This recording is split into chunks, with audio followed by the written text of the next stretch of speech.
अस्सलाम वालेकुम। मैं हूं यासिर मलिक एडवोकेट और आप देख रहे हैं एस्केप फ्रॉम केज।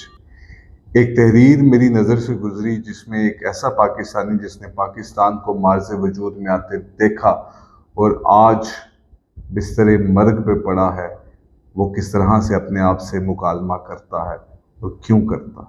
सोचा ये तहरीर आप लोगों के साथ शेयर करता चलूं। मैं एक आम आदमी, पाकिस्तान मेरी जान, मेरी पहचान, मेरी शान। मैं मुश्तरका हिंदुस्तान में भी एक आम आदमी था, मगर मेरी असल पहचान 14 अगस्त 1947 में शुरू हुई, जहां मैं एक आम आदमी था और हिंदुस्तानी था। मगर मेरी झोली में आज़ादी डालकर मुझे एक आम हिंदुस्तानी से एक आम पाकिस्तानी बना दिया गया।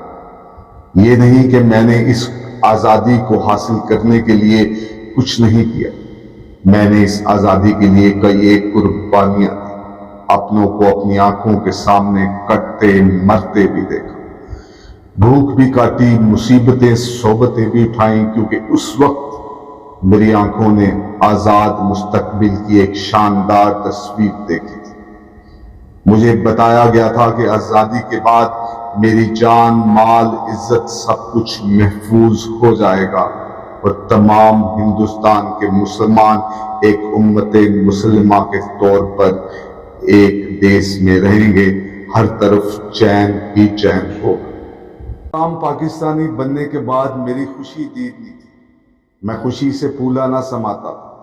मुझे फिर इस बात पर तैयार कर लिया गया कि इस नौज़ायदा मुमलिकत खुदादात को आगे बढ़ाने और तरक्की करवाने के लिए मुझे कुर्बानी देनी पड़ेगी, और मैं खुशी खुशी इस बात पर तैयार भी हो गया, क्योंकि अब आज़ादी के बाद मेरी नस्लों के शानदार मुस्तकबिल की नवीद मेरे कानों में सुनाई देने लगी थी, मेरी आंखों में दिखाई देने लगी थी।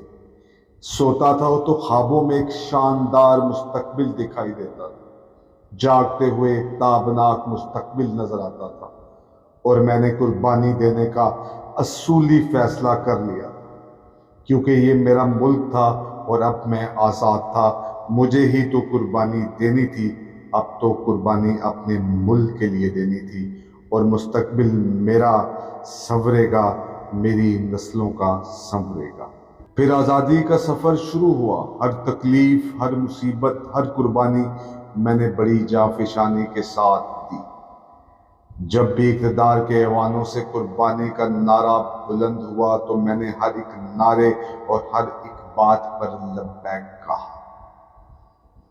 मुझे नोचा गया, झंझोड़ा गया, काटा गया, मेरे इज्जत नफ्स की तज़लील की गई, मुझे मजहब के नाम पर लड़ाया गया। मैं खामोश रहा, हर जुल्म खामोशी के साथ सहता रहा, और हर बार कुर्बानी के नाम पर खुद को पेश करता रहा।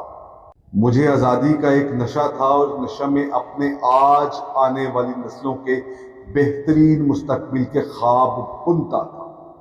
मैं एक आम आदमी था, वहाँ भी यहाँ भी, मगर यहाँ मेरे पास आज़ादी थी, और ये आज़ादी भी तो चाहिए थी।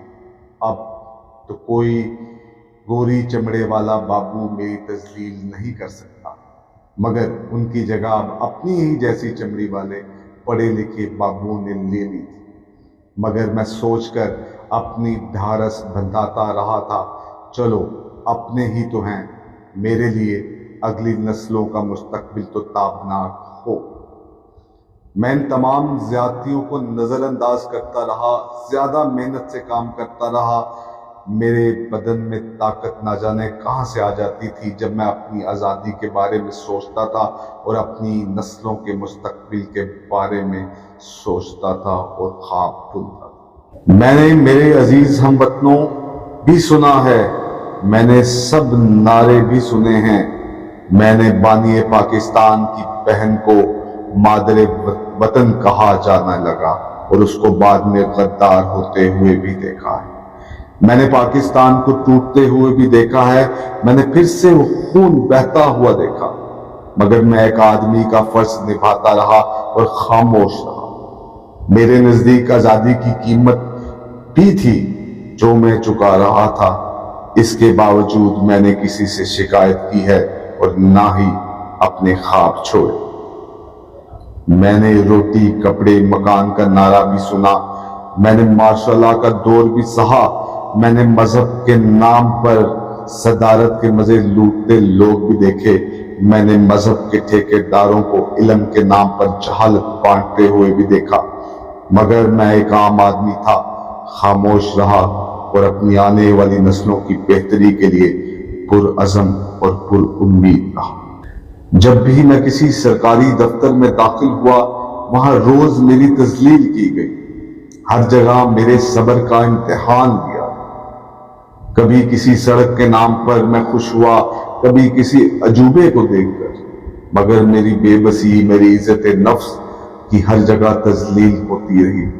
مگر میں ایک عام آدمی تھا اور آزادی ضروری تھی، شاید آزادی کی یہ قیمت ہوتی تھی۔ میں نے نیا پاکستان بنتے اور پھر اجڑتے دیکھا، دوبارہ پاکستان بنتا دیکھا، مگر میری عزت نفس مجھے نہ ملی۔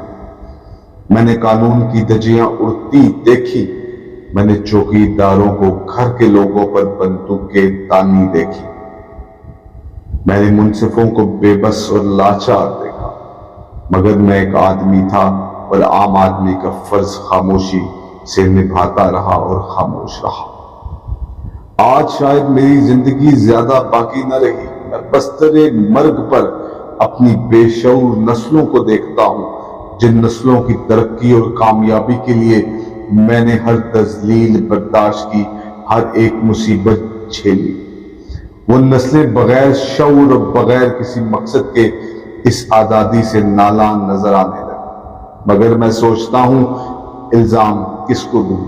ان کو جنہوں نے مجھے خواب دکھائے، یا خود کو جس نے یہ خواب دیکھا، یا پھر خاموشی سے اس دنیا سے چلا جاؤں کیونکہ میں ایک عام آدمی ہوں اور خاموشی میرے لیے ہے اور میں خاموشی کے لیے۔